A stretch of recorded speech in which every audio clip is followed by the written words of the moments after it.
Hi dear students, dear friends, welcome to Gallant IAS. This is the art of smart learning of history optional. History optional, why many aspirants miserably fail to complete the syllabus within the time, or why many fail to score well in history optional. One of the major reason is, yes, lack of understanding about the demand of this syllabus in your examination, in your mains optional paper. Or there are lots of aspirants who are doing PhDs or research in history optional papers. In fact, that is not at all required. Okay, the smart method of covering optional is you should know the syllabus and you should have a perfect analysis of the last 10 to 15 years questions. Okay, have a perfect analysis of the last 10 to minimum last 10 to 15 years previous year's questions. That will help you to understand where to focus in history optional. The beauty about this subject is, or this optional is, what all given in the syllabus, everything is not at all required for your examination. Certain prioritized areas are there where you have to work like anything, and certain areas are there you have to skip like anything. Okay, now here this series, the art of smartly approaching history optional. In this series, I will tell you what are the core things you have to cover in every module. This understanding is very important because many optional students, they are simply focusing on reading thousands of the reference books for history optional. At the end of the day, they find it quite difficult to answer the UPSC questions. So, study history optional, prepare history optional according to the syllabus demand, UPSC demand. Okay, so here the module 1 is all about the sources. Module 1 is about the sources, and here the sources, different sources, there are like archaeological sources are there, there are literary sources. So what is the crux of the module 1? What is the demand of this module 1? Here you have to study the changing approaches of this history, early history. What are the different changing approaches to study early history? That is important. Or the historiography is important. Historiography means, yes, there are different schools of history. There are different writings of history.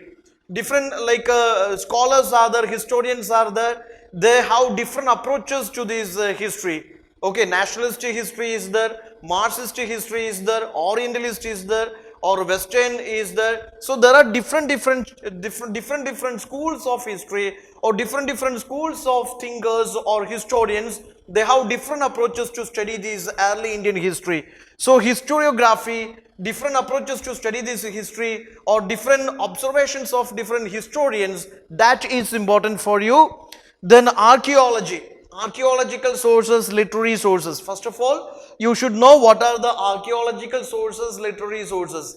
Okay, first of all, try to understand what are the archaeological sources, literary sources. Archaeological sources, especially, yeah, those remains of these monuments, scriptures, and pottery, coins, inscriptions, etc. So how they help us to understand socio-economic, cultural, religious life of this early India. Okay, so archaeological sources, literary sources, religious literary sources are there, and secular literary sources are there.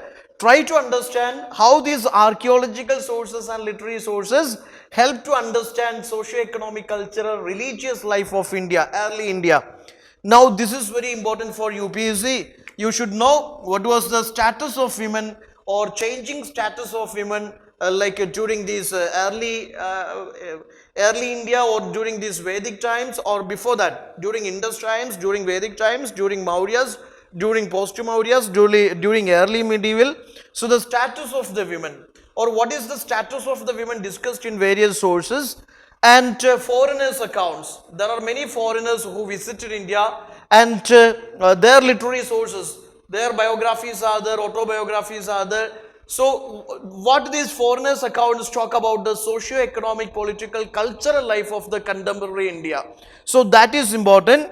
Then especially the Shruti literature, how they act as a source of history, how the Shruti literature, how the Vedic literature, how the religious literature, yes, they act as a source of history. So these are the very core things you have to study in the first module, which is sources. Okay, so sources means these things you have to cover well. This is important for you. These aspects are very important for you. This you should not miss. Okay, coming to the second module, prehistoric and proto-historic India, or prehistory and proto-history of India. So in that module, which is talking about prehistoric age and proto-historic age. Proto-historic means that is a transitional age between prehistoric and historic.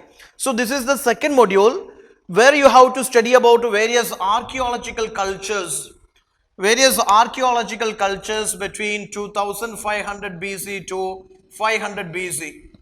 Okay, or 2000 BC to 500 BC. Various archaeological cultures across the Indian subcontinent, their salient features, especially Neolithic and Chalcolithic cultures. Neolithic and Chalcolithic cultures and their features.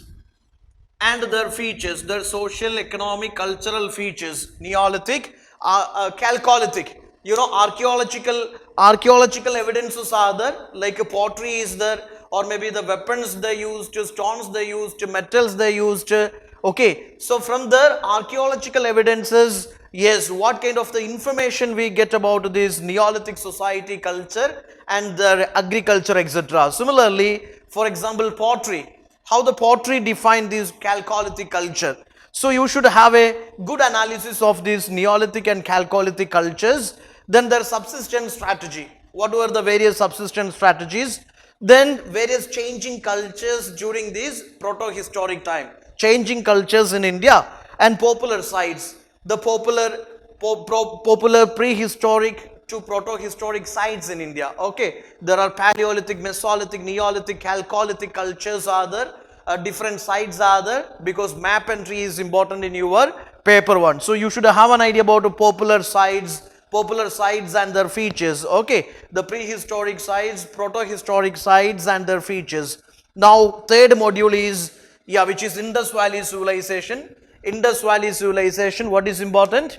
When you study Indus Valley civilization, there are certain things which is important for you.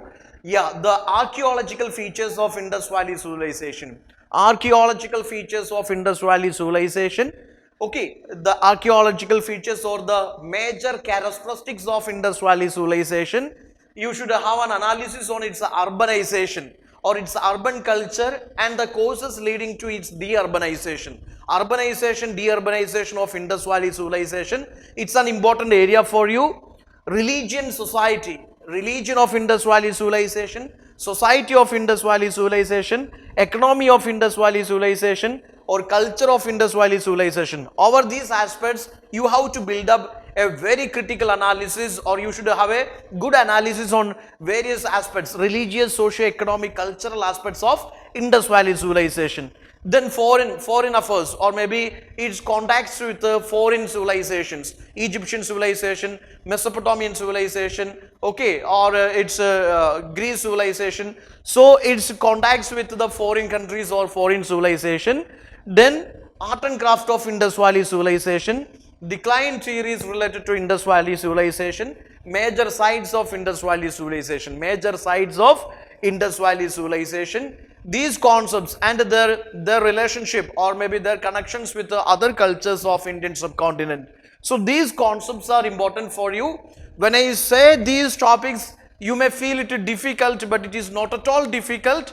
You should have a smart strategy of approaching these topics in these modules so that things will be easier for you. And when you cover these aspects, yeah, simultaneously or automatically it will cover the same syllabus for your prelims and GS1 also. That is advantage of history optional. So this is the way I will be covering all modules of paper 1 and paper 2. You should know what are the core things you have to cover in every module that I will discuss with you. It is based on analysis of the last 30 years questions. Okay, so just focus on this. This is important for you.